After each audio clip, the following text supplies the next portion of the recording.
Hi, I'm Heather. I'm Haley. And we're the Dunnit Sisters, a Kansas City true crime podcast. This episode is on the unsolved murder of Patricia Schwartz and her baby, Vanessa Tickner. We're also going to be talking about the Missing Links, a motorcycle club, and we're also going to show a possible tie-in to the murder of David Eyman. We went to the locations where the crimes occurred to help give a better understanding of what happened. Thanks for watching.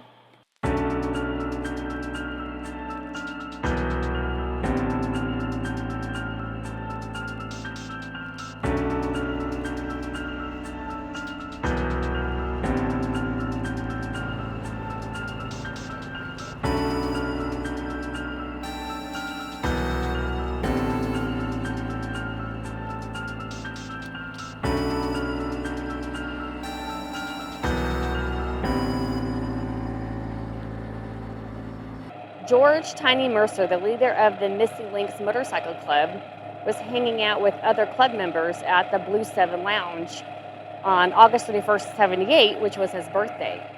He saw a waitress there named Karen Keaton and told the other members that he needed to have her.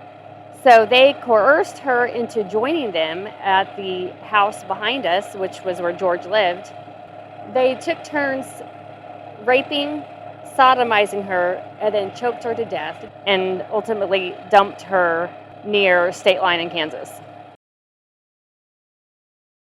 July 25th of 78, Debbie Middleton was kidnapped from this home behind us by George Mercer and a couple of his other members of his motorcycle club. She was taken to a field in Cass County where she was repeatedly raped by him and the other members, and then brought back here with the warning that you don't report this to the police or we will kill you. Her mother did end up reporting it to police, and he was arrested on August 5th of 78.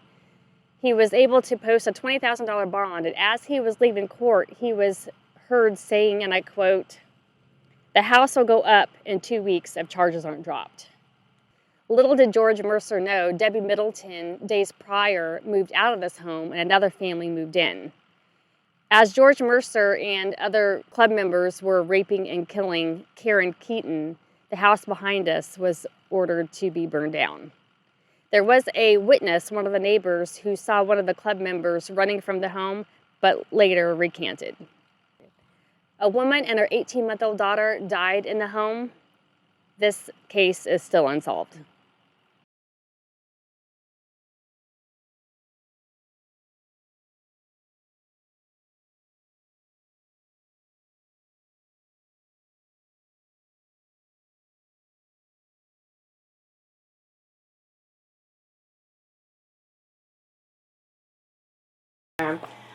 Let's first talk about David. David Eyman, around 12:45 a.m. on August 14th of 74, in the area of 118th and Blue Ridge, was leaving his girlfriend's home by foot. He lived approximately 2 miles from his girlfriend's house, and he never made it home.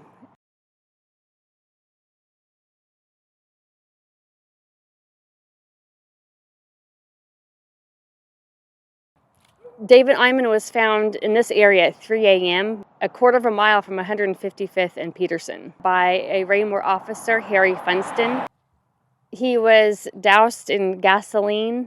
His arms and legs were bound in the front. He was charred and unrecognizable. His autopsy report shows that he was burned alive.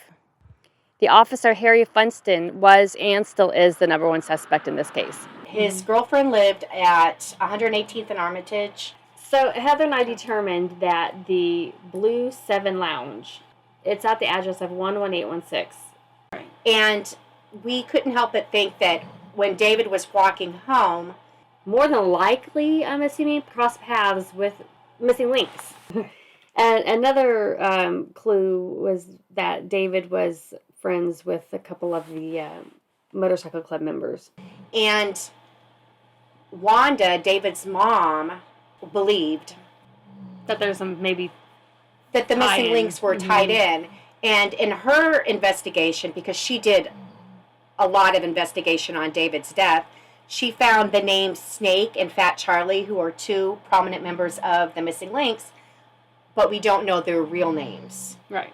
But what's telling is that a couple years after David's death, she quit doing any investigation on it. Right. And so I can't help but wonder if she was scared, if she had found something along with the Missing Links and maybe they were intimidating her. Or maybe maybe they didn't have anything to do with it. It's hard to say, and they were just like threatening to leave us alone. I mean, it's hard to say. Either way. Because you're right, there isn't any real evidence. It's just the point, the location, and that Wanda, David's mom, was looking into them as well. But we also couldn't help but wonder if maybe the Missing Links, we don't know if they could have possibly have supplied boys to Funston. It's hard to say. Because I do think that they worked together, though. I mean, Funston and the Links, I think they did. So maybe they're the ones who picked him up and then they passed him to Funston. Funston has been involved in a lot of... He's a dirty cop, let's put it that way. And it makes sense that the club, who we read was involved in a lot of criminal activity. They sold drugs, and they were like the biggest organization in the area at that time that sold drugs. Why wouldn't they have a cop in their pocket? So, who happens to be in Raymore, and David happens to have found in the Raymore area. Now let's move on. As we mentioned earlier, George Mercer raped Debbie Middleton, whose mother then pressed charges. He threatened them that if they didn't drop the charges, that he would burn the house down. And that's, of course, what he did, but not realizing Debbie Middleton moved. So now that there's these two, Vanessa and Patricia. So there was an article in the Kansas City Times where they interviewed one of the guys who lived in the house. Mm-hmm. Now, according to him, he said the fire started so fast, the house went up in like 20 seconds, according to him. He escaped through a second-story window, grabbed his girlfriend, and then tried to grab his dog, and the dog caught fire. Oh. Yeah. And then with Patricia Schwartz's husband, who they'd only been married 5 days, he was out the window and he couldn't get back in to get them, and of course they suffocated in the bed. But when he talked to police, denied that the fire was started by the Missing Links. So I think that's very telling. And of course, they ended up capturing one guy.